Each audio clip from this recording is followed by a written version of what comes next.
effectivement, vous donnez des éléments, mais si vous avez des questions, des remarques sur ce que je dis, il ne faut surtout pas hésiter à me couper à la parole, enfin, à intervenir. Et dans ce que l'on va voir, effectivement, les questions sont a priori à la fin, mais elles peuvent intervenir à tout moment, il n'y a, y a aucun souci. Hein.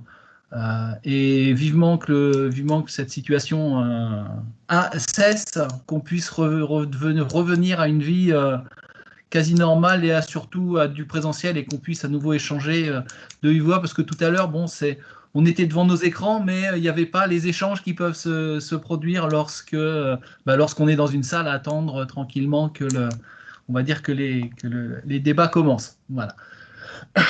Donc, en termes de demande de subvention, on va avoir un petit peu, 4.3, on va dire 3 points qui concernent la demande de subvention, que sont, alors, les droits, les devoirs, les obligations. Ça va être, on va dire, un petit peu des rappels par rapport à comment, on va dire, comment s'organise une demande de subvention et comment l'association doit, on va dire, doit appréhender ces choses. Mais je vais ouvrir des portes ouvertes, hein, de toute façon. Donc, et le 4e point, le dossier, c'est faire un petit rappel ou un petit focus sur ce qu'on appelle le projet associatif. Vous en avez certainement tous maintenant, si vous avez déposé des dossiers auprès de maintenant l'ANS, anciennement CNDS. Ça fait partie des pièces obligatoires, mais bon, c'est quand même un rappel. Et bon, je le dirais, hein, c'est un élément qui vient en plus dans la demande, qui permet d'étayer et d'apporter des éléments qui vont au-delà peut-être du dossier en lui-même de demande de subvention, qui peut être parfois plus ciblé sur une action. Voilà, donc ça permet de donner une information plus générale sur la vie de nos structures. Avant de commencer, on va faire un petit quiz. C'est façon de parler, c'est juste question-réponse, enfin oui, non, vrai, faux, par rapport à 4 ou 5 petites questions qu'on pourrait se poser par rapport à la subvention. Est-ce qu'une subvention est une somme d'argent versée par la collectivité publique pour un projet qu'elle a initié, la collectivité, d'après vous? Non. Non. Pas nécessairement. Alors, ça va être non, c'est rouge. Alors ça va pas être vrai faux, mais ça va être rouge ou vert, hein, de toute façon les réponses. Mais en rouge, effectivement, une subvention ne peut pas, être versée. La collectivité ne peut pas verser une somme à une association sous l'appellation subvention si c'est quelque chose qui est initié par la collectivité, parce que dans ce cadre-là, ça peut rentrer dans ses domaines de compétences, hein, et à ce moment-là, ça peut rentrer on va dire, dans les procédures de marché public en fonction des montants, bien sûr, hein. Mais voilà, je veux dire, si la mairie ne peut pas venir voir et dire bon, moi j'ai envie que la mairie fasse telle ou telle action, mais je veux dire, on n'en a pas la possibilité parce qu'on n'a pas les personnes. Vous, association, vous le faites et on vous donne de l'argent. C'est pas comme ça que ça se passe. Ça va pas être comme ça que ça va se passer. Donc c'est pas une collectivité peut passer une commande, c'est différent. Mais comment dirais-je, ça peut pas être l'objet d'une subvention. Est-ce qu'une subvention doit être sans contrepartie pour la collectivité? Je sais pas. Ça dépend de la définition de contrepartie, d'une certaine manière. Alors, oui, mais c'est effectivement, enfin, c'est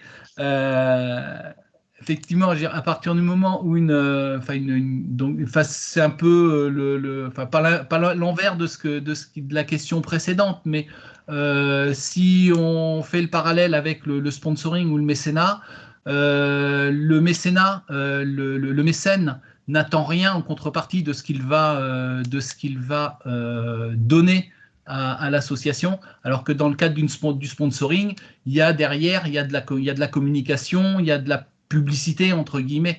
Donc voilà, c'était dans cette. Donc effectivement, j'ai une collectivité qui va verser une subvention à une association. La collectivité ne va pas attendre un retour de la part de l'association, comme on pourrait l'entendre au même titre que du sponsoring. Voilà, c'est au bon gré, des collectivités. Alors, c'est vrai que j'insiste sur le terme collectivité, mais une subvention, déjà, c'est un terme qui est lié à du financement public, et seules donc les collectivités publiques peuvent, peuvent verser quelque chose sous l'appellation subvention. C'est de la sémantique, hein, uniquement, mais le terme subvention est rattaché à du financement public. Est-ce que les associations ont un droit à l'obtention d'une subvention? Et quand je dis droit, c'est quelque chose d'obligatoire. Non. Non. Effectivement, c'est... vous pouvez percevoir une subvention de votre mairie pendant 10 ans, 15 ans, et puis du jour au lendemain, ça s'arrête.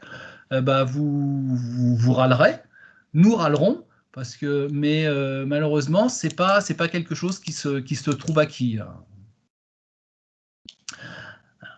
Est-ce que toutes les actions des associations peuvent donner droit à des subventions?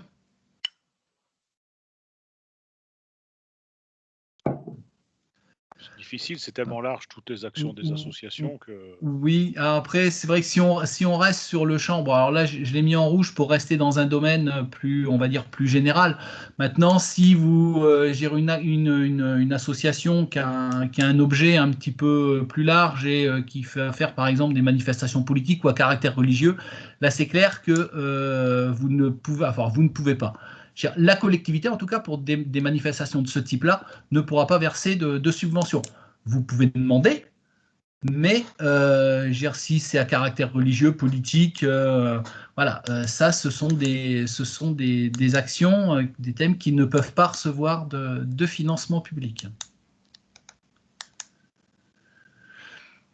Est-ce qu'une association sportive doit être agréée? Le terme, il n'est peut-être pas tout à fait juste, mais pour pouvoir bénéficier d'une subvention de l'État. Agréé, je comprends pas le terme, je sais pas. C'est ou un agrément. Alors si on raisonne par rapport à oui, alors si on raisonne par rapport à subvention d'État, ça va être plutôt lié au CNDS. Une association doit être attachée à une fédération, donc avoir un agrément jeunesse et sport. Maintenant, voilà, c'était un petit peu dans ce sens-là, ou tout au moins, je veux dire, après, ça peut être, on va dire, le terme d'agrément peut être atténué dans la mesure où, pour toute demande de subvention, il y a aux nécessité de fournir le numéro SIRET de l'association, donc il y a obligatoirement un enregistrement auprès de l'INSEE qui doit être fait. Alors, ça ne vaut pas agrément. Une association, je veux dire, locale peut demander à sa collectivité une subvention à travers le dossier unique. Et dans les éléments qui sont indiqués dans le dossier unique, il y a le fameux numéro SIRET qui est de toute façon demandé par les trésoreries pour pouvoir verser les subventions aux associations. Donc, alors c'est vrai que ce n'est pas un agrément en tant que tel au titre de la jeunesse et des sports, par exemple, mais il y a une nécessité d'un petit peu de formalisme à ce niveau-là pour pouvoir être reconnu, ne serait-ce qu'à travers le numéro SIRET. Et enfin, une subvention vise-t-elle à rémunérer une prestation de l'association effectuée pour la collectivité?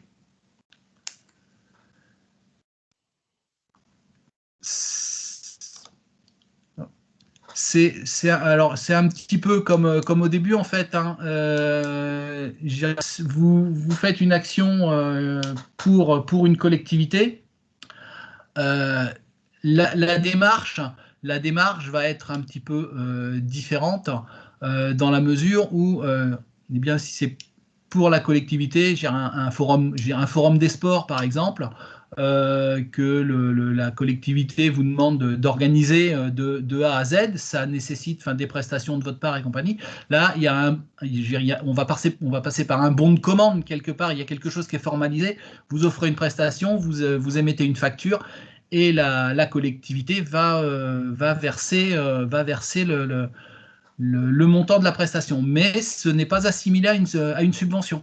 C'est au même titre que c'est comme si la collectivité achetait du carburant ou achetait du mobilier pour ses agents.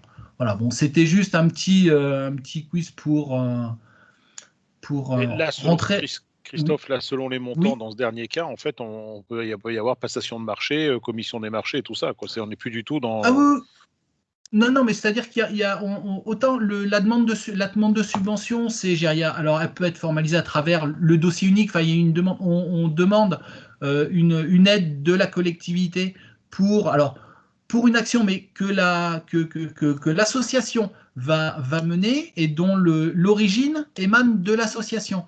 Euh, la, dans la démarche, alors la collectivité peut aller solliciter, alors de façon indirecte, je veux dire, on peut émettre le souhait que ce serait bien que sur le territoire, il y ait telle ou telle action mise en place et on pourrait voir à participer financièrement.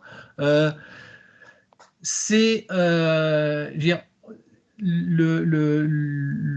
le schéma, enfin la situation, elle va peut-être porter, on va dire, à questionnement à un moment ou à un autre. Si je prends le cas d'un centre aéré, alors pour y avoir été, on va dire, confronté à un moment, c'est sur une commune, une association qui propose des activités sur le temps des vacances pour les jeunes. Euh, eh bien, à un moment, il a été question de revoir un petit peu le mode de financement. L'association, bon, au jour d'aujourd'hui, a toujours une subvention de la mairie pour assurer ces activités-là. Mais bon, donc c'est une subvention de fonctionnement. À un moment, il a été question de revoir un petit peu on va dire les modalités et les conditions de mise en place de ce service sur le territoire. Et l'approche de la mairie avait été différente. C'était l'association faisait une proposition en plus la compétence revenait de façon, on va dire, directe au niveau de la commune. Donc ça devenait une compétence obligatoire, on va dire, pour la commune. Et le mode de financement avait passé par, alors je vais dire un bon de commande, c'est-à-dire que dans les prestations ou dans l'offre que proposait l'association, la commune n'allait prendre que qu'une partie ou la totalité de l'offre, mais raisonnait plus dans une logique enfin, ce que je dis, de bon de commande. C'est-à-dire aller faire son marché sur, moi je suis intéressé par ça, donc ok, là je vous passe commande pour organiser telle et telle, comment dirais-je, prestation. Donc là, c'est plus la demande de subvention, on émet une facture et la commune règle une facture. Voilà. Donc après, comptablement, en termes de compta public, ça rentre plus dans les mêmes comptes. Voilà, c'est dans cet esprit-là. Mais bon, alors certaines associations enfin, des actions qui sont faites sur le terrain avec des niveaux de financement qui peuvent rentrer dans les procédures de marché public. C'est pour ça que je vais dire, enfin, j'insiste un petit peu là-dessus. C'est pas monnaie courante, hein. C'est pas monnaie courante, mais si je prends le cas du conseil départemental, au niveau du tir à l'arc, quand le conseil départemental organise le château des enfants à Bénouville, eh bien le tir à l'arc fait une facture de prestation pour l'animation tir à l'arc qui est faite ce jour-là. Voilà, c'est pas de la subvention, c'est une prestation que l'on propose. Le conseil départemental, alors, a consulté, enfin, dans le cadre de la procédure, a peut-être consulté d'autres structures. Normalement, il devrait procéder comme ça. Et ensuite, voilà, on va dire, enfin, pas nécessairement au moins 10 ans, mais c'est cette procédure. Alors que la demande de subvention, on est bien sur quelque chose de, je vais dire, enfin, qui est normalement différente. Je ne sais pas si j'ai répondu aux interrogations, à ton interrogation, mais donc un petit rappel quant au financement d'une association. Alors vous le savez, enfin, bon, les financements, elles sont c'est de trois natures, hein. La participation des usagers, le financement public à travers les subventions et le partenariat privé. Quand je parle, moi, de participation des usagers à travers les activités, certaines, on va dire, certaines associations sportives peuvent proposer en complément de ce que peut permettre la prise de licence, par exemple, des séances d'entraînement encadrées par un entraîneur, peut proposer des séances de préparation physique, enfin voilà, je veux dire des choses un petit peu annexes. Donc c'est dans cet esprit-là que quand je parle la participation des usagers à travers les activités, ça peut être ça. Ça peut être aussi des prestations que vous faites à l'extérieur et qui vont générer des recettes pour l'association. En termes de subventions, alors pour le champ sportif, là on n'a que des sportifs ce soir. Donc il y a l'ANS, le FDVA2 qui, alors pour ceux qui ne le sauraient pas, c'est une partie de l'enveloppe parlementaire hein, qui a été, alors maintenant on doit être on va être là sur la 3e ou 4e année, qui a été, on va dire, supprimée. Les députés à une époque avaient de l'argent qui leur était mis à disposition, qu'ils pouvaient redistribuer sur leur circonscription pour aider, alors que ce soit des collectivités ou des associations. Ça a été remis en question et c'est venu donc abonder le FDVA2. Le FDVA, c'est le financement pour le développement de la vie associative. Alors, c'est un dispositif qui existait déjà, mais pour le champ culturel. Et donc qui était financé par un autre circuit.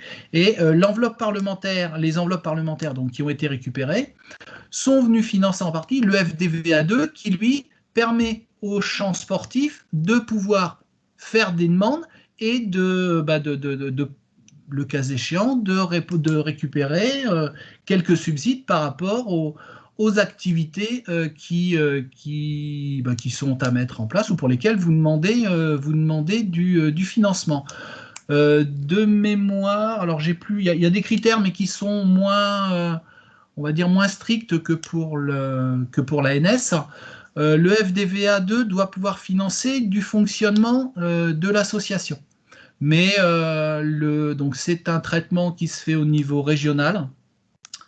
Et là, je crois que la campagne ne devrait pas tarder à être lancée. Il me semble avoir entendu parler que la commission avait dû commencer à se réunir pour les modalités ou le calendrier. Mais ça, bon, je pense. Février. Oui, hein, c'est ça. Hein. Mais bon, je pense là, de toute façon, nous, au niveau du GDO, je pense que dès qu'on aura une information, on la communique, à tout le monde.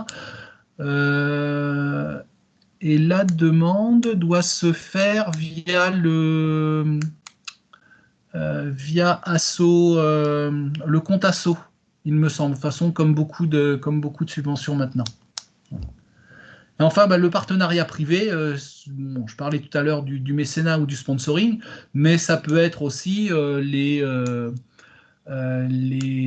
contacts que vous pouvez avoir localement, prendre le club de cyclisme par exemple, ou le club de foot, hein, qui qui se fait, on va dire, payer des lots de maillots par un partenaire. Voilà, c'est ça. Alors, ça peut s'inscrire dans des opérations ponctuelles ou sur quelque chose de plus durable dans le temps à travers des conventions pluriannuelles. Mais là, c'est quelque chose qui est on va dire, à développer de plus en plus, parce que quand on voit les 2 premiers, participation des usagers, ça a ses limites. Le financement public, on le sait tous, hein, ça a ses limites aussi. Donc, si on veut se développer, faut avoir une action aussi en direction du partenariat privé. Et pour ceux qui peuvent avoir on va dire des commerciaux dans leurs équipes, ça peut être intéressant parce que ça peut être de la négo, c'est et puis c'est aussi de vendre son projet. C'est pour ça qu'à la fin, je ferai un petit focus sur le projet associatif. Est-ce qu'à ce niveau-là, vous avez des questions? Pas de questions dans le chat. Pas de questions dans le chat. Je regarde en même temps. Non, c'est bon, je n'ai rien oublié. Non, j'ai rien oublié. Alors, en termes de droit, donc, pour l'association qui va demander, il n'y a aucun droit à l'obtention ou au renouvellement, c'est ce que je disais tout à l'heure. Il n'y a rien de gravé dans le marbre. Alors, peut-être avec un petit bémol quand même par rapport à ça, quand on a des conventions pluriannuelles. Ça va engager quand même la collectivité, alors pour certaines choses, hein, parce que l'acte, elle s'engage quand même à accompagner la structure financièrement, mais ça peut ne pas fixer le montant. Donc on sait qu'il y aura quand même un engagement de la part de la collectivité ou de l'organisme public financeur. Si je fais le cas du plan sport-emploi, par exemple, maintenant, on n'est plus que sur une aide sur 2 ans, mais auparavant, c'était 4 ans. Bon, quand ça s'était acté, en plus, c'était planifié et bien fixé au niveau des modalités financières. Mais d'une façon générale, en dehors d'un plan pluriannuel, l'association ne peut revendiquer aucun droit à l'obtention ou au renouvellement d'une subvention. Et pour le financeur, hein, pour le subventionneur, il a une entière liberté d'octroi. Si on pourrait penser, si avec la mairie, les relations entre le président et le maire sont tendues, le maire peut très bien mettre son veto. Après, tout dépend comment fonctionne l'attribution des subventions. Mais en sachant que pour les collectivités locales, c'est le maire qui ordonne les dépenses. Donc, s'il ne souhaite pas verser une subvention à une association, il en a malheureusement le droit. Bon, une subvention qui a été notifiée, ça va être plus difficile de ne pas la verser. Mais tout le temps qu'il n'y a pas une notification, voilà, il ne va pas y avoir on va dire de contraintes particulières pour la collectivité, pour l'organisme public qui finance.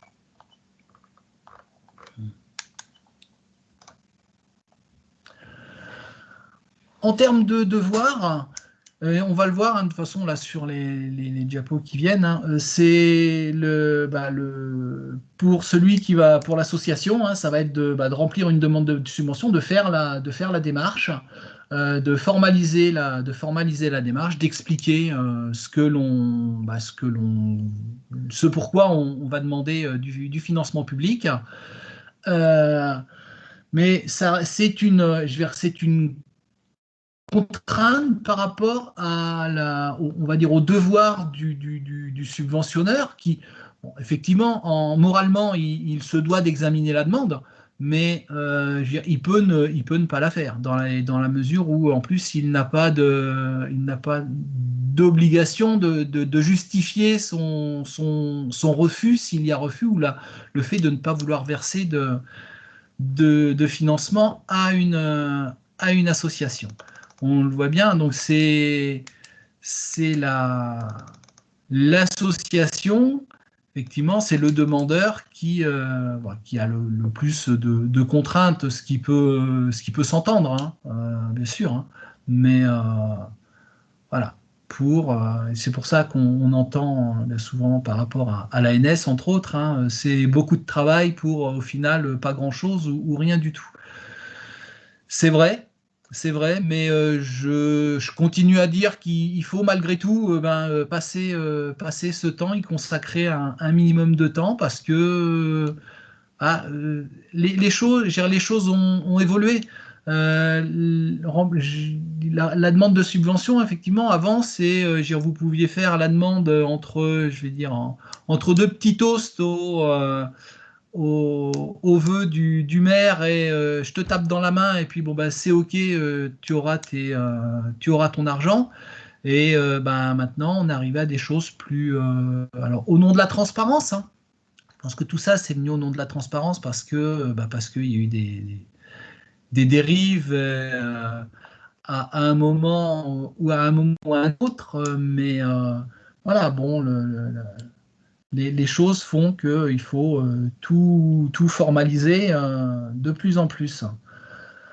En termes d'obligations, eh bien, l'association qui va avoir reçu un financement, alors pour une action bien précise, ça va être d'utiliser bien les fonds conformément alors à son objet, bien sûr. Alors pour si on est sur une subvention de fonctionnement, et l'autre, je veux dire, contrainte, c'est de rendre compte de son utilisation.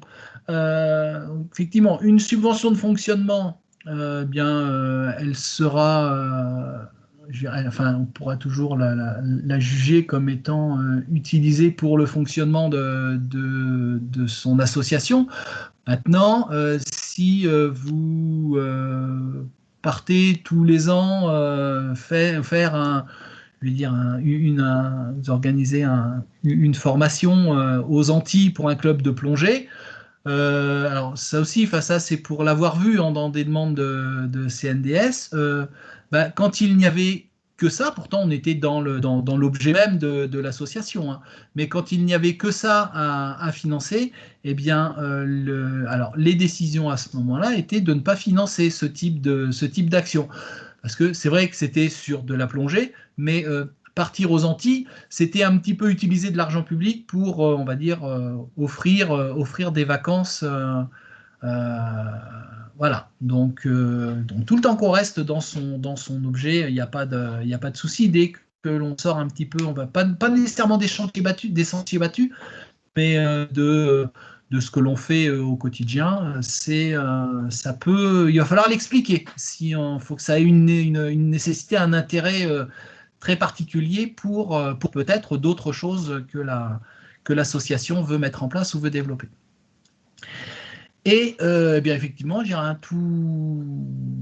tout financement public se doit d'être, on va dire, justifié auprès du financeur. Et pour ça, alors, je vais dire, c'est dans les textes, hein, une association qui a reçu une subvention a 6 mois après la fin de son action ou la clôture de ses comptes pour justifier de l'utilisation conforme des fonds qui ont été versés.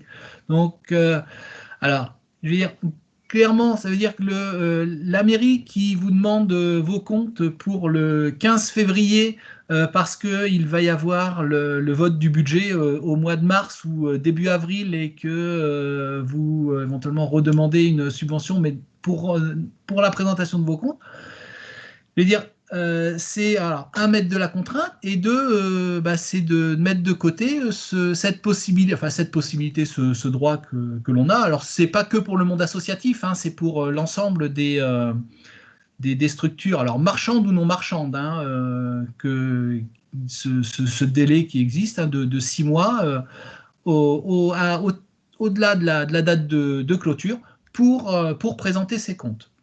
Alors parfois, ça peut faire, on va dire, ferrailler un petit peu, parce que je veux dire, dans beaucoup d'associations, eh bien, la fonction de trésorerie est, et dans une majorité d'ailleurs, est tenue par des bénévoles qui font pas nécessairement ça tous les jours. Et si vous avez une structure un petit peu, enfin, de taille conséquente, la clôture des comptes se fait pas comme ça sur le coin d'une table et juste avec le relevé de banque et j'ai déjà encaissé tout ça, j'ai dépensé tout ça, voilà la différence. Et non, ça va un petit peu au-delà, je vais dire, parce qu'en plus, rendre compte de son utilisation, si vous avez, si je prends le cas de l'ANS, eh bien là, on a un financement qui est octroyé par action.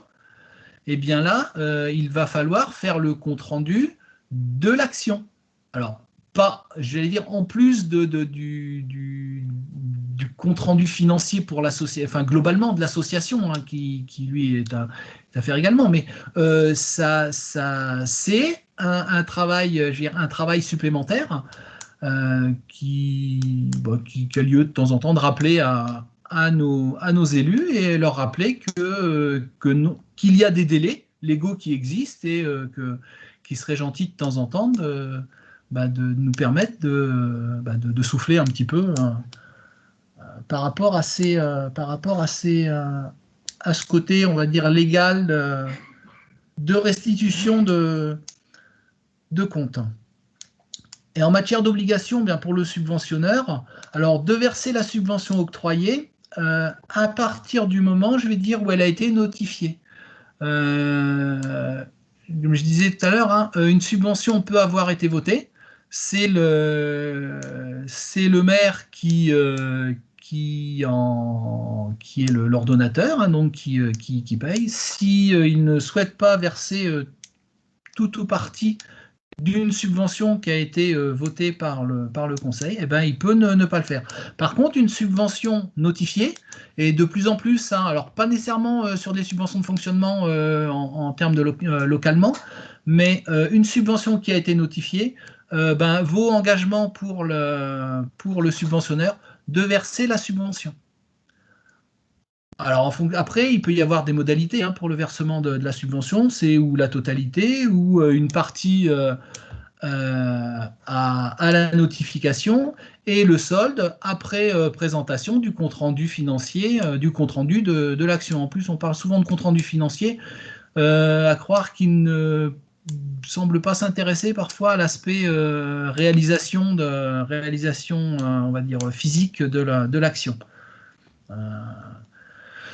Donc, on le voit, donc je disais, le financeur on va dire, a peu de contraintes quand même par rapport aux subventions. Et en fonction du niveau de montant de subvention que vous pourriez obtenir, alors d'une collectivité ou de plusieurs collectivités, il peut y avoir aussi d'autres, des contraintes administratives. Ça peut être le cas pour plus de 23 000 euros, par exemple. Il y aura nécessité de passer une convention entre l'organisme financeur et l'association. La convention, c'est juste quelque chose qui va rappeler les règles, donc les règles de base, les modalités, enfin le pourquoi de la subvention, l'objet de la subvention, les modalités pour le versement et les modalités de compte rendu.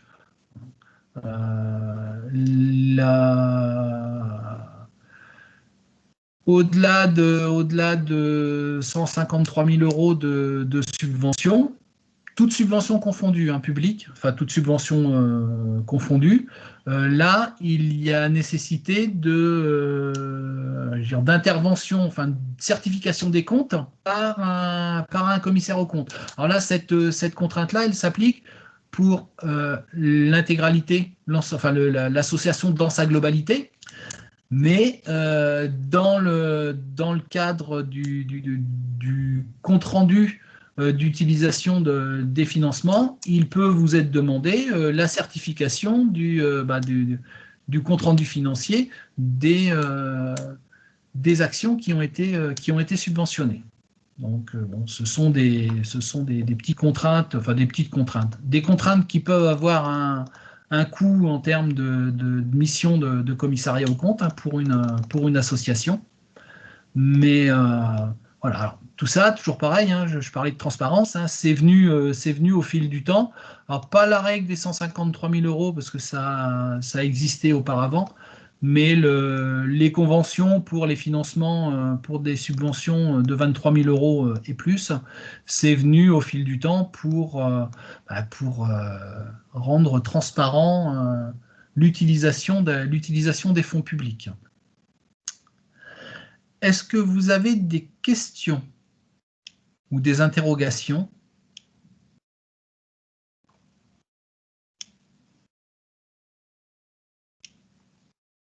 Non?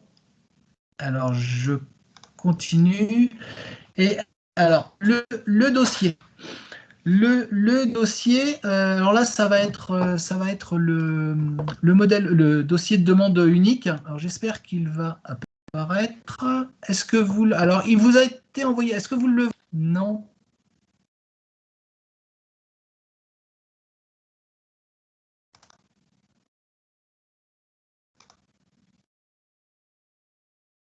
Est-ce que vous voyez le dossier de demande unique?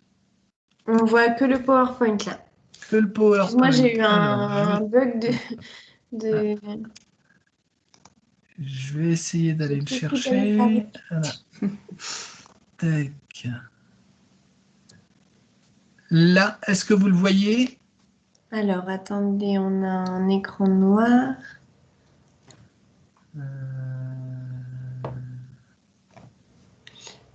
Vous voulez que j'essaye de le partager?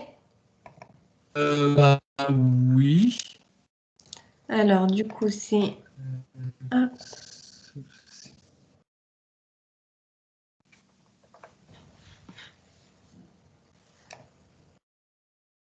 C'était lequel dossier? La demande de subvention. Le CERFA 121-56-05. Le dossier demande de subvention. Alors, attendez. Évidemment. Ah, maintenant, je ne peux pas l'ouvrir. Et si vous faites partager votre écran et pas juste le PowerPoint? Je vais essayer. Là, est-ce qu'il y a quelque chose qui... Ah oui, je vais essayer de reprendre la main.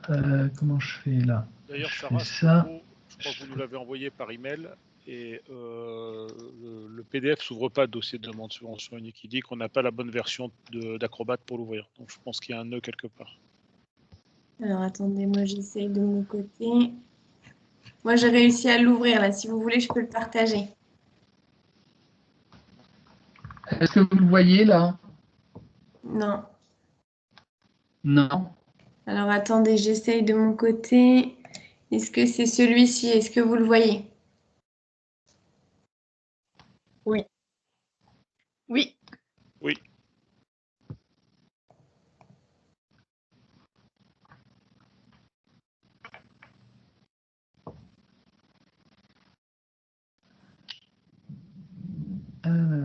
Christophe, dites-moi. Est-ce que vous m'entendez? Oui, on vous entend. Moi, je ne le vois pas, mais je l'ai ouvert à côté.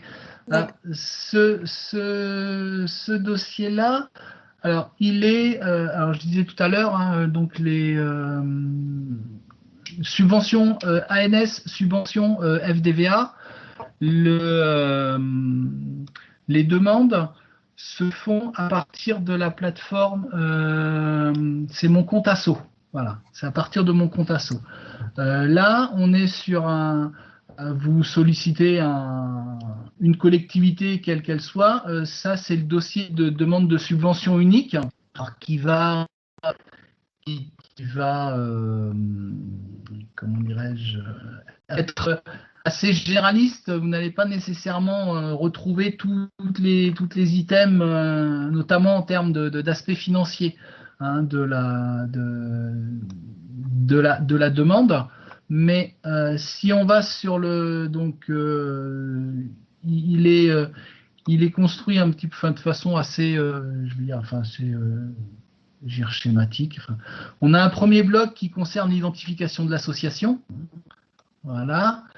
Avec les caractéristiques. Je parlais tout à l'heure du numéro SIRET. C'est une obligation. Si vous n'avez pas de numéro SIRET, vous ne pourrez pas, je vais dire, recevoir même si vous êtes, on vous notifie une subvention, sans numéro SIRET, le trésorier payeur ne générera pas le paiement parce que ça veut dire que l'association ne s'est pas fait référencer auprès de l'INSEE. L'obtention de ce numéro-là est gratuite, hein, c'est juste un courrier à l'INSEE en indiquant, alors certainement renvoyant les statuts, mais en indiquant l'objet de l'association, les caractéristiques et je veux dire, enfin pas aussitôt, mais de façon très, très rapide, l'INSEE vous communique votre numéro et à partir de là, vous pouvez prétendre à recevoir des financements publics. Donc le numéro RNA, ça c'est le numéro d'inscription à la préfecture. En partie 2, en partie basse de ce dossier, donc c'est de spécifier là si si l'association a des agréments particuliers. Alors association sportive, hein, ça va être agrément jeunesse et sport, mais il peut y avoir d'autres agréments, sport handi ou enfin d'autres choses spécifiques qui peuvent exister par rapport à vos activités et à vos disciplines. La partie 3, donc les relations avec d'autres associations, c'est d'indiquer à quelle fédération on peut être affilié. Et déjà à ce niveau-là, c'est s'il y a déjà des relations qui existent entre associations, c'est de le faire figurer parce que c'est une information qui peut être intéressante. Sur laquelle on peut le faire de façon très, très schématique, très simple, ici en indiquant en relation avec les clubs locaux, mais ça peut être quelque chose appartenir à un réseau, enfin des choses un peu plus conséquentes. Et ça permet aussi pour le lecteur, hein, et l'instructeur, je vais dire, de la demande, de voir le niveau d'implication et d'activité de la structure sur son territoire de façon un petit peu interactivité, intersport, interassociation, quoi. Donc en partie 4, les moyens humains dont l'association dispose, hein.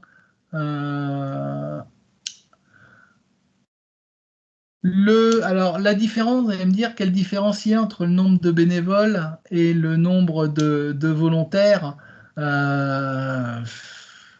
J'ai envie de dire, le nombre de bénévoles, ça peut être les personnes qui composent votre conseil d'administration, par exemple, et le nombre de volontaires, c'est les personnes sur lesquelles vous pouvez compter effectivement pour organiser des manifestations. Mais on est bien sur... alors dans les nombres de volontaires, ils y mettent les services civiques. Ça peut être là. Enfin bon, moi j'y fais figurer les personnes qui vont aussi donner la main, qui ne sont pas nécessairement engagées officiellement dans la structure, dans la gouvernance de l'association, mais qui participent quand même à l'activité et à l'essor de l'association. Donc voilà, après, bon, quelques autres éléments. Ensuite, bah, le budget de l'association qui va permettre d'avoir une idée un petit peu de ce qui donne un petit peu l'idée de la taille de la structure et de faire je veux dire le rapport entre le budget de l'action, parce qu'après il doit y avoir le budget de l'action, mais de comparer enfin, le budget de l'action par rapport au budget de l'association, juste pour avoir une idée j'allais dire de la cohérence, de la faisabilité, que la demande, elle ne soit pas, que ce ne soit pas nécessairement, on va dire, du vent, quoi, que ce soit cohérent. Voilà, la cohérence de la demande. Donc la partie haute, hein, vous la connaissez, enfin vous la connaissez tout. Donc à gauche, tout ce qui va être dépenses, à droite, tout ce qui va être recettes. Je le redis aussi en termes. Alors c'est là où vous n'allez pas nécessairement retrouver dans ce document unique des natures de dépenses pour lesquelles que vous avez vous dans votre association. Qu'est-ce que je pourrais avoir vous faites intervenir non, ça va être ici en rémunération d'intermédiaires et d'honoraires, donc non, l'exemple il va pas être bon. Qu'est-ce que du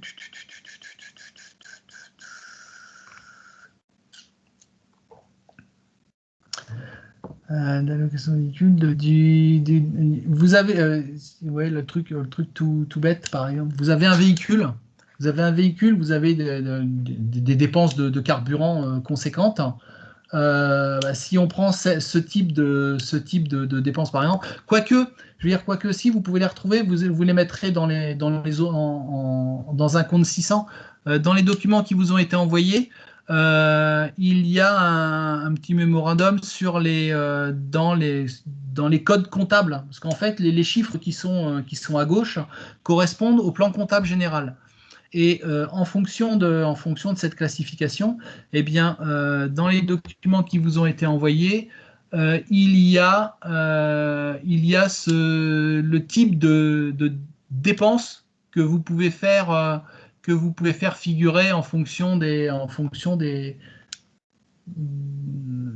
débuts de code du plan comptable. Mais alors, c'est pas dans ce sens-là qu'il aurait fallu que je dise les choses, mais si vous avez une dépense que vous ne trouvez pas, ne la mettez pas n'importe où.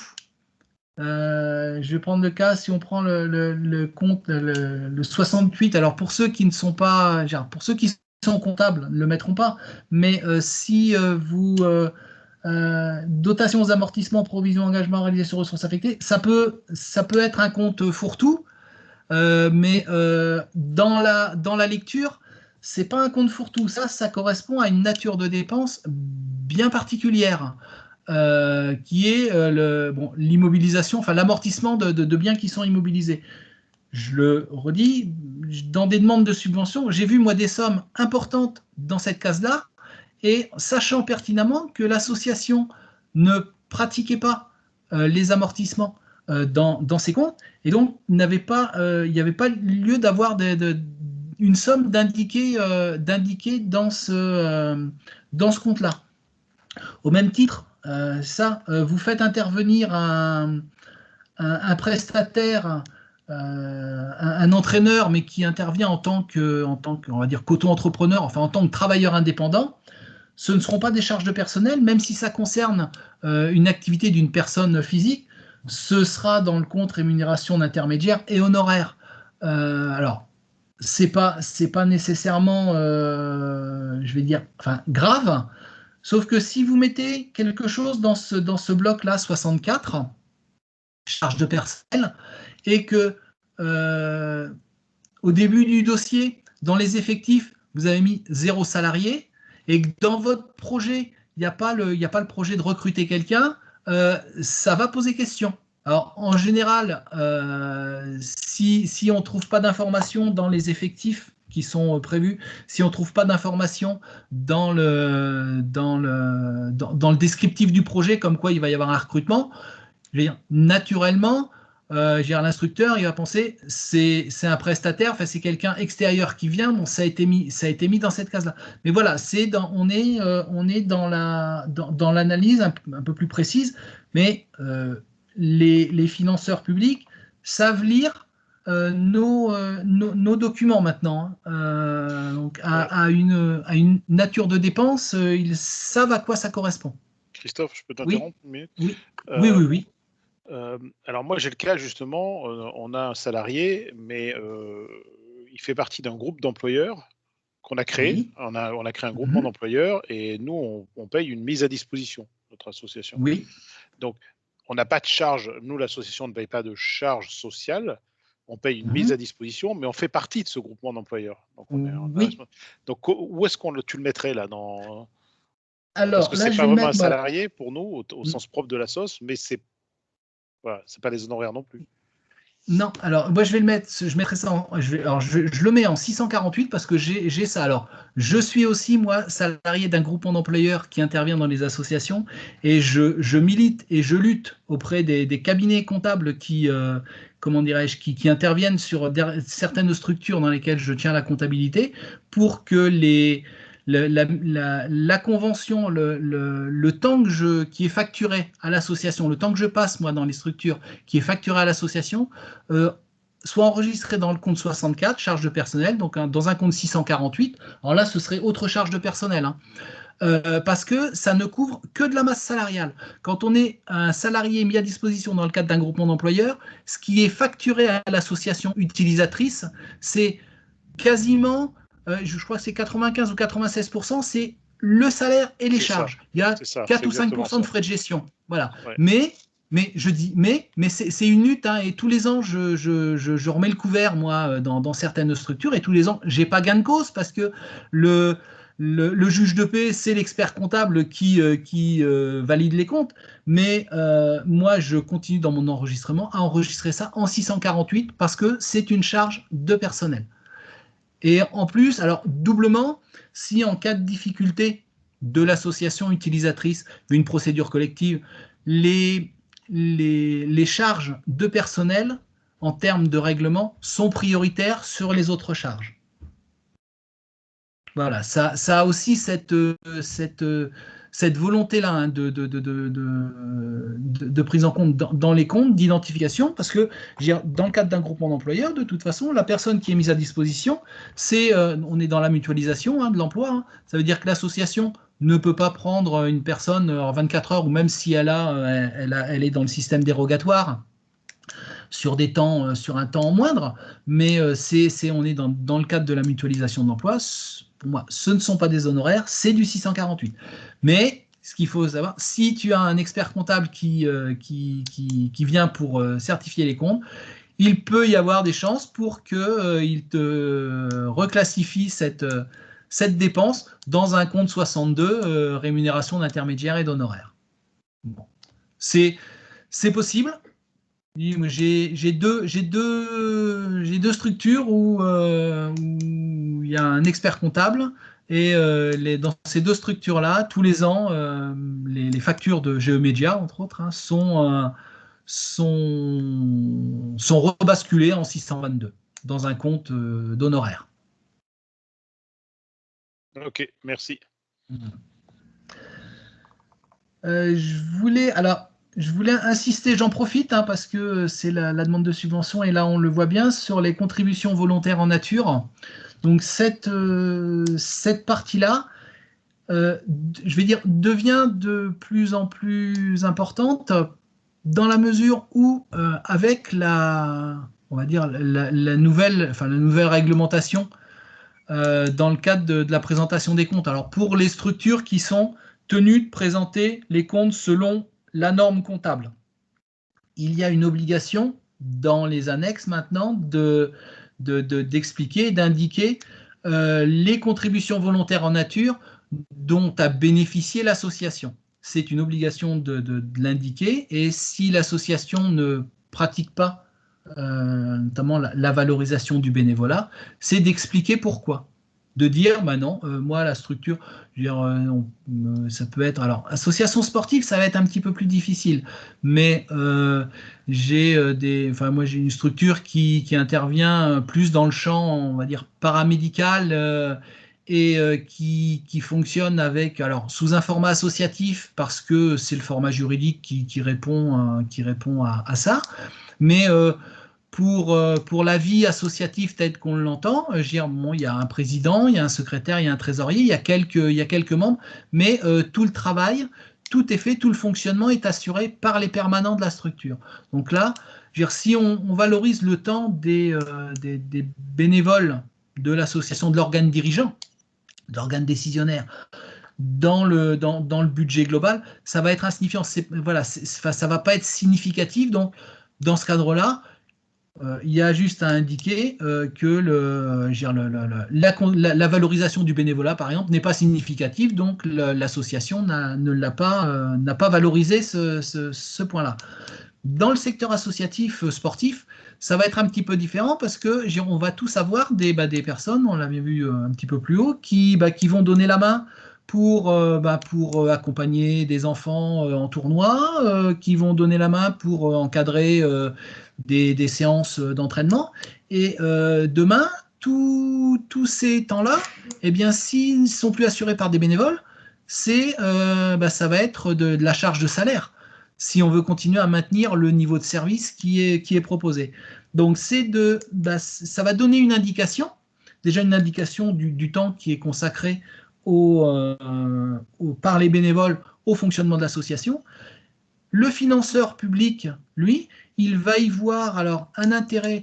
On va pouvoir mesurer un petit peu l'implication des bénévoles dans la vie de l'association. Et ça ne va pas être neutre, dans la mesure où le financeur public, il va voir qu'il n'y a pas que sa subvention qui permet de faire fonctionner la structure. Ça, c'est un premier niveau de contribution volontaire en nature.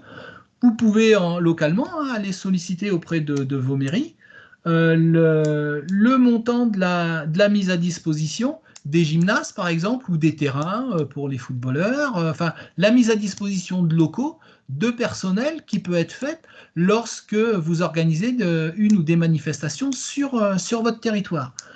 Ça, les collectivités, elles ont les informations. Bon, ça va les embêter un petit peu s'il y a des agents qui sont mis à disposition par la mairie pour vous donner un coup de main, pour installer le gymnase pour le tournoi de judo, par exemple.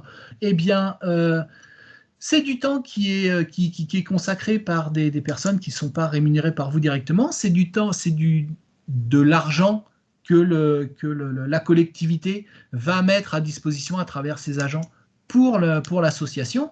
Et ça donne une autre, une autre valeur à l'implication aussi de la collectivité dans la vie de l'association. Le plus simple là-dedans, c'est quand même de demander le montant, la valorisation de la mise à disposition des locaux. Mais ça, les éléments, ils les ont et c'est très facile à obtenir. Pour la collectivité, c'est très facile à ressortir ces chiffres-là. Alors, à un moment, je sais qu'au début, on a parlé des contributions volontaires en nature. Le premier argument qui venait, c'était oui, mais est-ce que les collectivités ne vont pas imputer ou diminuer notre subvention par rapport à tout ce qui peut être mis à disposition gratuitement. Je veux dire, pas nécessairement, hein, si dans vos comptes la subvention de l'association est nécessaire à l'équilibre du budget. Je veux dire, ça argumente aussi. Hein, les deux ne sont pas incompatibles. Et on peut avoir les deux et les deux aspects se défendent. S'il vous plaît, comment on Oui. valorise le temps? Sur quelle base on valorise? Par exemple, en nombre d'heures? Alors, c'est le nombre d'heures. je vais dire une bêtise, vous avez 4 séances d'entraînement par semaine qui est encadrée par 2 personnes, 4 séances de 2 heures, bon, bah, ça va faire 8 heures, fois 2 personnes, et le montant, je veux dire, le coût que l'on va prendre en compte, c'est, alors, d'une façon basique, c'est le SMIC chargé, et ça représente globalement 15 euros. C'est un petit peu moins, parce que c'est 10, 25 maintenant, fois 1, 40, c'est 14,35. Enfin, moi, je sais que j'arrondis à 15 euros de l'heure de bénévolat, multiplié par le nombre d'heures qui ont été consacrées par des bénévoles pour la vie de l'association. Et c'est ce montant-là que, voilà. Aussi bien pour la comptabilité que pour la gestion, que pour tout ça? Alors, on peut avoir un taux de valorisation unique à 15 euros. Vous pouvez très bien, comment dirais-je, avoir différents taux en fonction de la nature de bénévoles qui est valorisée. Et dans ce cas-là, vous pouvez prendre la grille de la convention collective du sport et vous dire, moi, le président, pour moi, c'est un cadre dirigeant, donc je prends la grille salariale de la convention collective du sport, c'est un groupe 6, ça représente, je vais dire une bêtise, hein, c'est 30 euros de l'heure chargée. Eh bien moi, les heures de mon président qu'il a consacrées pour faire fonctionner l'association, bah, toutes ces heures, je multiplie par 30 euros et ça va me donner un montant pour le président de 30 euros. Ce qu'il faut derrière, c'est pouvoir l'expliquer. Si vous annoncez un taux de valorisation à 150 euros, il va falloir l'expliquer derrière il va falloir le justifier. Mais vous pouvez effectivement avoir différents taux de valorisation en fonction des fonctions des bénévoles qui interviennent. Et ça, tu nous l'avais déjà dit la dernière formation, je crois. Oui. Et j'ai fait l'exercice.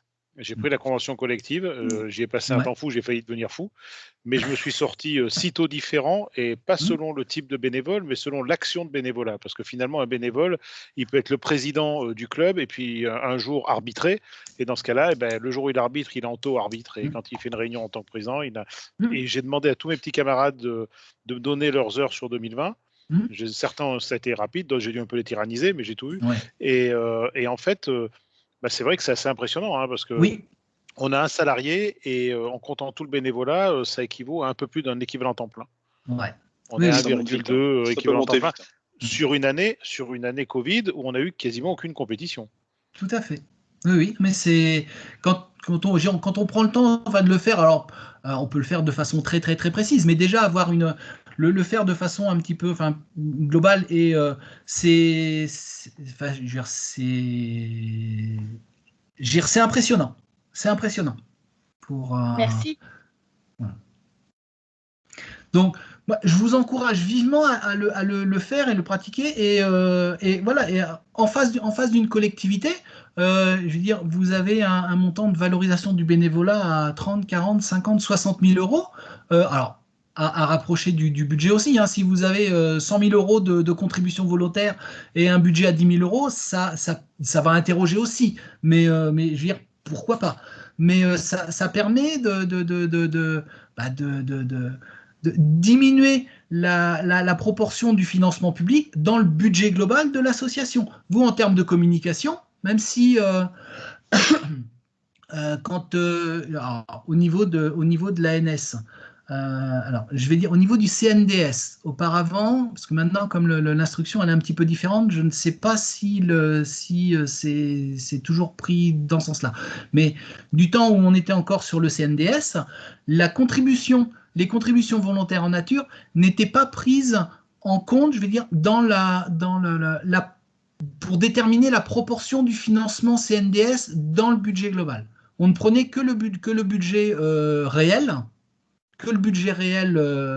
de l'activité, et on voyait ce que représentait le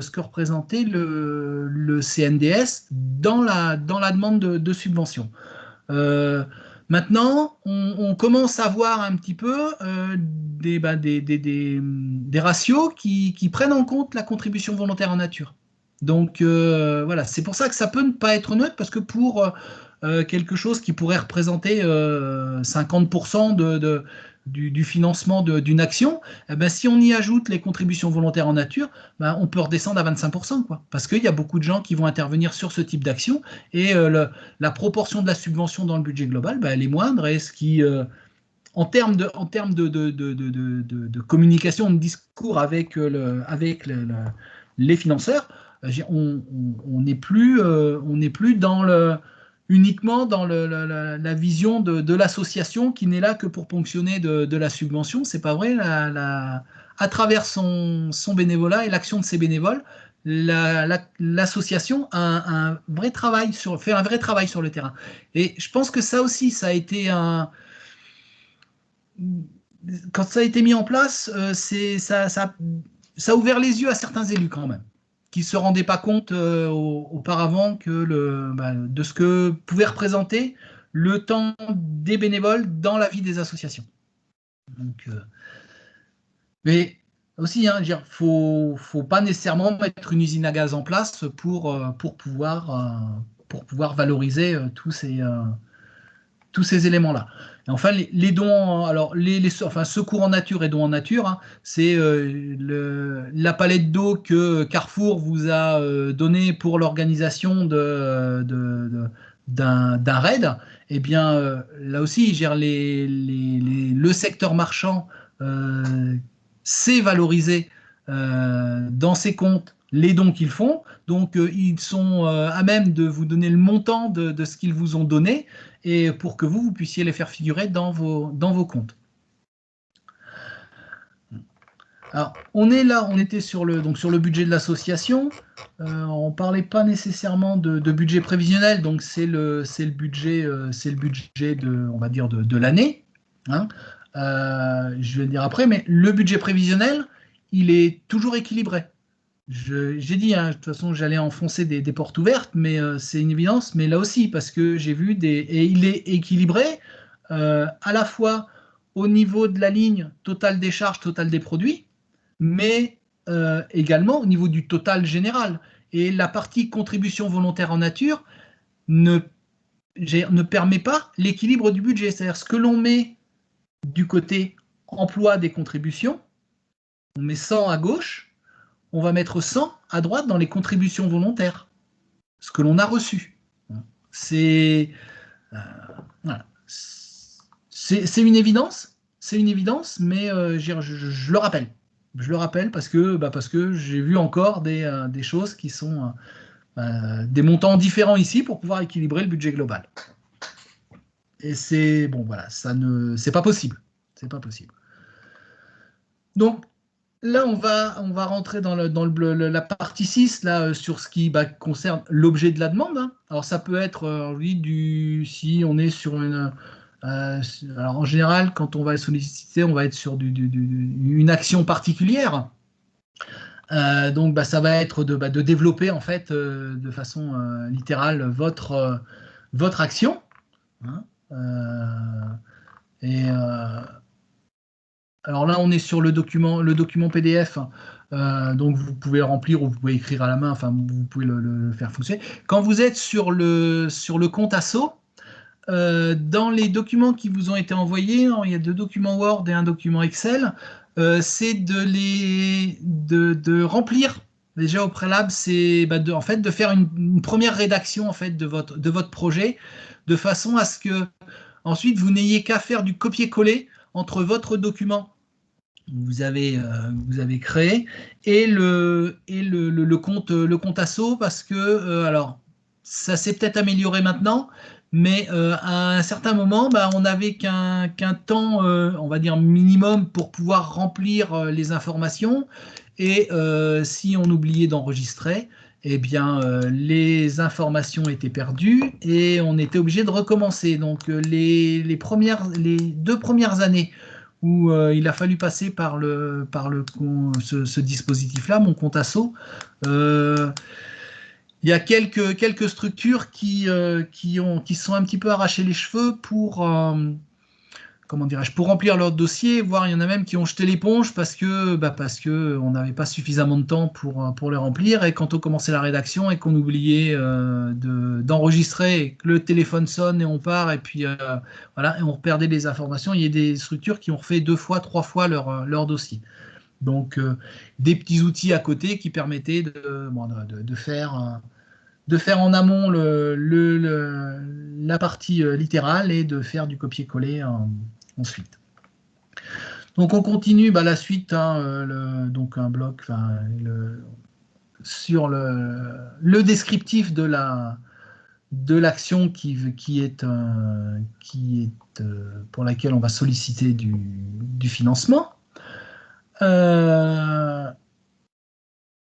Les moyens humains qui seront mis en œuvre. Et alors là, on parle de donc les charges indirectes réparties. Si vous avez des charges de structure type un bureau, un loyer de bureau, un loyer de photocopieur, je veux dire une secrétaire, eh bien, vous allez pouvoir en imputer une partie sur l'action pour laquelle vous demandez du financement. Alors, je crois qu'ils demandent un petit peu plus loin. Ils doivent demander un petit peu plus loin les conditions. Non, alors c'est dans le compte-rendu financier. C'est dans le compte-rendu financier quand quand on indique les frais réels, il y a une partie dans les charges indirectes, si on va les mettre là, mais ils indiquent les modalités de calcul des charges indirectes qui ont été affectées à l'action. Là, ça, c'est de l'arbitraire total, ça. Vous pouvez très bien dire, moi, pour cette action, la fonction secrétariat de l'association, elle a été mobilisée à 50% sur cette action, donc j'ai imputé la moitié des charges de ce service, entre guillemets, pour mon action. Donc, c'est pas une façon, c'est un moyen on va dire, ça peut augmenter artificiellement le budget de l'action, mais il n'empêche que l'action, elle peut être là aussi pour absorber une partie de ces charges. Donc, on continue. Alors, donc on arrivera à la fin du descriptif du projet. Donc au niveau des effectifs, donc c'est là où si vous envisagez de recruter du personnel, par exemple, ça va être à indiquer. Les dates de période de réalisation. Et alors en termes d'évaluation, alors c'est venu, on va dire ça aussi avec le temps, c'est par rapport à la demande, par rapport à votre action, ce que vous allez faire ressortir comme indicateur pour mesurer, on va dire, la pertinence de l'action que vous allez mettre en place. Alors ça peut être des ratios, enfin de présence sur vous mettez en place une nouvelle activité, ça va être le nombre de personnes qui vont y participer. Ça peut être après c'est sur le nombre de participants, le nombre d'inscrits on est de toute façon toujours sur les indicateurs sont relativement limités, je vais dire. Mais bon, là aussi, alors s'il y en a pas, il y en a pas. Mais dans le compte rendu qu'il y aura à faire, la question est à nouveau posée. Et ensuite vient le budget du projet. Donc c'est la même trame que le budget de l'action, avec juste ce bloc en plus, là, les charges indirectes affectées au projet et ressources propres affectées au projet. Alors, ça permet de... Alors, bon, les charges indirectes, j'ai dit, c'est des charges de structure que vous pouvez avoir qui ne sont pas directement imputables à l'action. Et les ressources propres affectées au projet, vous pouvez, vous avez dernière assemblée générale,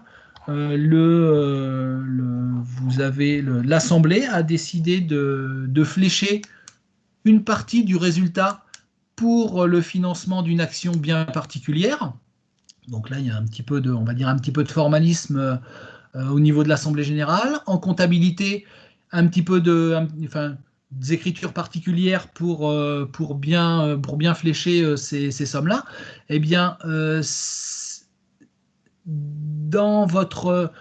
pour l'équilibre de votre action, eh bien, vous avez l'assemblée précédente, vous avez mis de côté 1 000 euros pour l'action pour laquelle vous demandez du financement. Eh bien, vous allez, dans cette partie-là, indiquer les 1 000 euros, ça va être résultat N-1 affecté pour ce projet.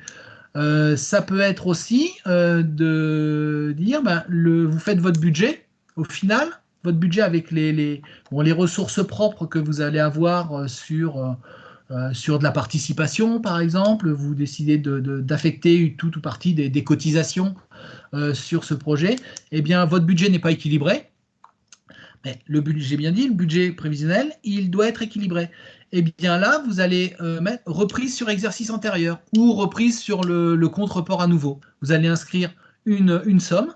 Alors, ça équilibre le budget, mais ça signifie que si vous, dans la lecture, vous avez besoin de la subvention de la municipalité à hauteur de 10 000 euros, comme vous l'avez mis, dans l'instruction, s'il n'y a pas ces 10 000 euros, ça veut dire que vous, la part, alors, s'il n'y a pas les 10 000 euros, je veux dire, dans la construction, vous constatez un déficit qui va être comblé par le compte report à nouveau, les excédents qui ont été constatés dans les comptes des exercices précédents. Voilà, c'est cette partie-là qui vient, on va dire, en plus du budget, de ce que l'on peut trouver dans les trames de budget propre, de budget généraux. J'étais en train de lire ressources propres affectées au projet. Voilà. Et mes contributions volontaires. Donc là, ici, voilà, la proportion de la subvention sur le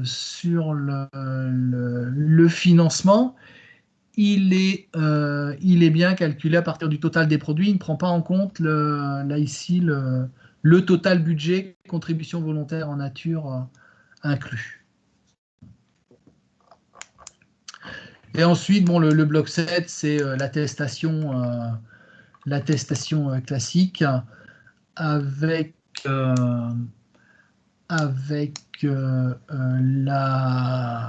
l'information, oui, pour les plus ou moins subventions de 500 000 euros qui sont liées à... C'est des règles européennes, il me semble, c'est la règle des minimis, mais bon, c'est... voilà. Si on a reçu plus ou moins de 500 000 euros sur plusieurs exercices, il faut le signaler. Donc voilà pour ce dossier de demande unique. Voilà, donc la dernière partie, l'annexe, là c'est les natures des subventions donc, qui ont pu être perçues, mais là c'est à titre d'information, c'est si on a rempli des cases au-dessus. Est-ce qu'il y a des questions ou des interrogations sur je pense, vous l'avez tous vu, hein, c'est...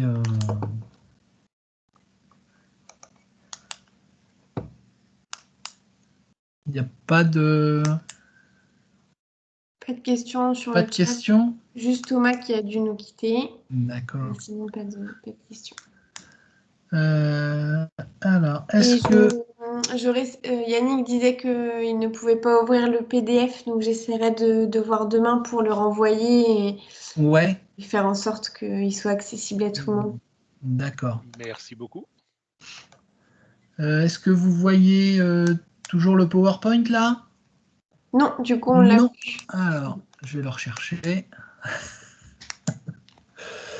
Il est là. C'est parfait. C'est bon. Ok. Faut juste que je retrouve mon mode présentateur. C'est qu'il est coulé. C'est que je suis coulé, moi. Là. Bon, bah c'est pas grave. Je vais continuer comme ça.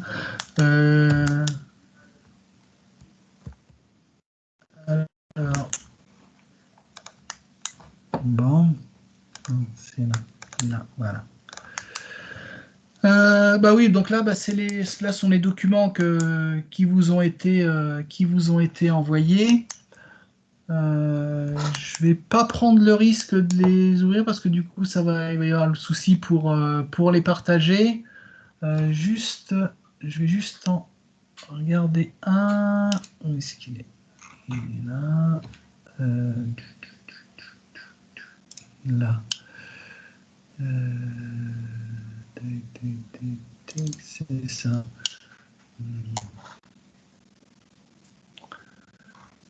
C'était pas celui-là.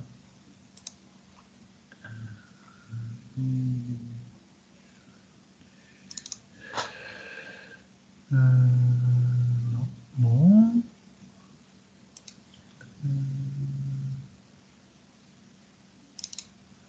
Voilà. Eh ben non. Bon. Alors, Vous voulez que j'en ouvre un? Non, mais c'était le mémento pour remplir les tableaux. Je crois que c'est ça qui est. Attends, je vais essayer. Je vais bien voir, je vais l'ouvrir. Si je fais ça, donc si j'ai bien compris, je fais ça. Je fais ça. Je vais le chercher. Là, est-ce que vous le voyez? Il va apparaître, je pense. Oui, c'est bon. Oui, c'est bon. Donc voilà, c'est ce que j'expliquais tout à l'heure. Donc là, c'est un petit mémento parce que là, les questions étaient effectivement, mais qu'est-ce que je peux mettre dans tel compte ou telle classe de compte comme type de dépense. Donc c'est ce qui avait été proposé par le GDOS pour donc classer selon le plan comptable général. C'est donc avec les 6 pour les dépenses.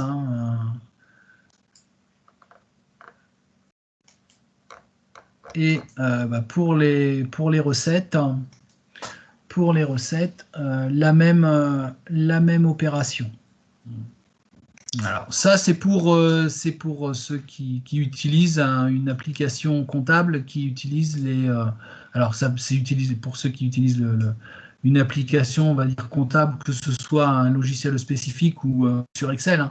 Et c'était aussi pour rappeler par rapport à la demande de subvention, si on faisait un dossier papier, voilà, c'est dans le 70, on va mettre les recettes de buvette où on a organisé une poule au pot quand on pouvait encore le faire. Et voilà, on a eu tant de recettes. Voilà, c'était pour faciliter un petit peu la tâche. Alors, ça.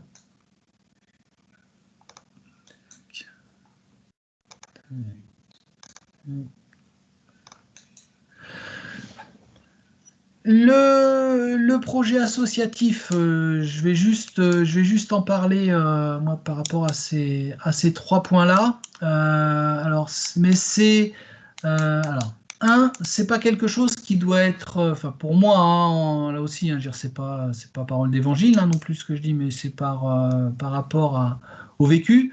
Ça doit être co-construit et je veux dire à plusieurs.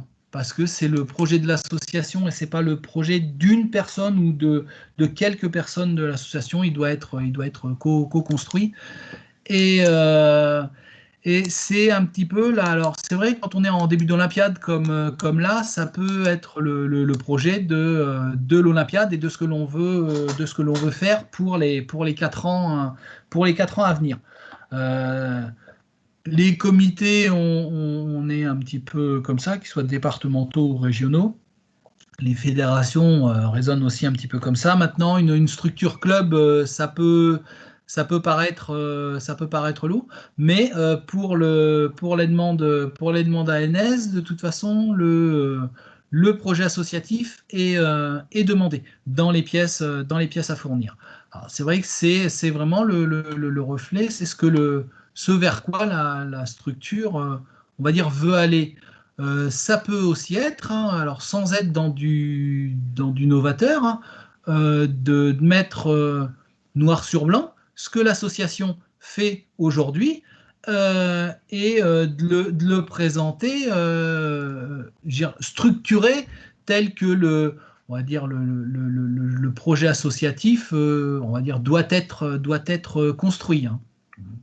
Donc les trois parties, hein, c'est l'état des lieux, où est-ce que l'on en est aujourd'hui. La deuxième partie, bah, ça va être l'analyse de la situation, le diagnostic. Et enfin, bah, la troisième partie, c'est, hop là, c'était pas ça que je voulais, voilà. La troisième partie, bah, c'est ce que l'on se définit à mettre en œuvre et la formalisation on va dire, de ce qui a été évoqué à partir, je vais dire, de l'analyse pour arriver à mettre en œuvre des choses nouvelles, enfin à faire vivre l'association, la structure. C'est pas, pour moi, le projet associatif n'est pas figé. Il doit être en perpétuel, je vais dire, mouvement. On est dans une logique de gestion de projet, donc on fait des points de situation à certains moments et on se dit bon bah là c'est bon, on continue, là ben non ça va pas, ben, on recadre un petit peu les choses. Il doit être en mouvement. Et donc alors les quatre composantes d'un projet associatif, ça peut, on va dire, faire peur sur le plan club local, je vais dire, mais on va avoir un volet alors sportif quand on est dans le sport, mais un volet enfin spécifique à l'activité. Il y a un volet éducatif, un volet social et un volet économique. Mais je vais dire, ces quatre volets-là, dans la vie de nos associations, on va les mettre en œuvre. Une association sportive, ça va être évident. Le volet éducatif, de par l'encadrement de séances, bien, ça va, j'allais dire, s'imposer. C'est quelque chose qui peut paraître être de fait. Le volet social, eh ben, on peut avoir pas des contraintes, mais avoir se dire ben, on va accueillir des publics en difficulté, on va mettre telle et telle chose en place pour permettre à une partie de la population de pouvoir pratiquer nos activités. Et le volet économique, ben, il peut y avoir aussi une volonté de développer l'activité, alors que ce soit sur son champ j'allais dire, de compétences ou sur son objet direct par rapport à son activité, ou élargir un petit peu les actions ou les champs d'intervention. Donc un club sportif, je vais dire classique, ça peut paraître un petit peu moins évident. Un club alors je prends souvent les exemples, et c'est vrai que moi ça va être un peu local aussi, hein, j'habite pas très loin de Thury-Harcourt, mais un club de kayak par exemple, bien le volet économique, ils vont avoir un champ à travers la location de descente par exemple qui peut être développé. Voilà, donc en fonction de nos activités, on va être plus ou moins éventuellement à développer tel ou tel volet. Mais le projet associatif s'articule autour de ces quatre composantes, ces quatre piliers. Alors, il ne faut pas non plus faire quelque chose de... Là aussi, hein, c'est pas une usine à gaz, hein, nécessairement, mais déjà se poser et de faire l'analyse de la situation, et ça va permettre déjà de brosser un petit peu dans quel où l'association déjà intervient, ou a on va dire des points forts ou des points faibles au jour d'aujourd'hui. Donc voilà. Voilà, moi ce que je voulais en dire par rapport au projet associatif, c'est relativement succinct, mais c'est quelque chose qui est demandé pour la NS, donc bon, j'estime que c'était nécessaire de l'évoquer. Alors, je sais alors je vais encore parler de DD, moi, mais c'est plus la DD, DDCS maintenant, ils sont éducation nationale. À une époque, il y avait des personnes qui accompagnaient. Bon, je pense que les personnes sont toujours là, donc il y a toujours moyen de trouver un accompagnement auprès de l'ADD pour construire son projet associatif. Je sais qu'au niveau du GDOS, Quentin a accompagné des structures, hein, pour on va dire l'élaboration et apporter des réponses à certains questionnements que des structures pouvaient avoir. Donc, il ne faut pas hésiter non plus à solliciter, on va dire déjà ces deux interlocuteurs. Et puis, je veux dire, vos fédérations qui ont aussi, alors, là aussi, hein, je veux dire, la cohérence veut que le projet, à partir du moment où on est affilié à une fédération, que le projet associatif ait quelques interactions, on va dire, avec le projet fédéral, et celui qui se décline ensuite, la région et le département. Enfin, il doit y avoir quand même une cohérence. Alors, je vais pas dire partout, non, parce qu'il faut qu'on ait à chacun à nos niveaux je vais dire des spécificités ou des champs d'action, mais qui est malgré tout une certaine logique dans dans les différents projets des strates, qui interviennent dans la composition du sport, de nos sports. Voilà. Voilà ce que j'avais, moi, à vous dire par rapport à ce qu'est la subvention et la demande de subvention. Donc, je ne sais pas si vous avez des questions ou des remarques par rapport à ça, ou est-ce que vous restez sur votre faim pour certaines choses. Faut pas hésiter, hein, mais voilà, bon, fin janvier, c'est aussi la période, en automne, c'est les feuilles qui tombent, et puis là, c'est les demandes de subventions qui vont commencer à être faites, si elles ne sont pas déjà faites, pour les différents interlocuteurs.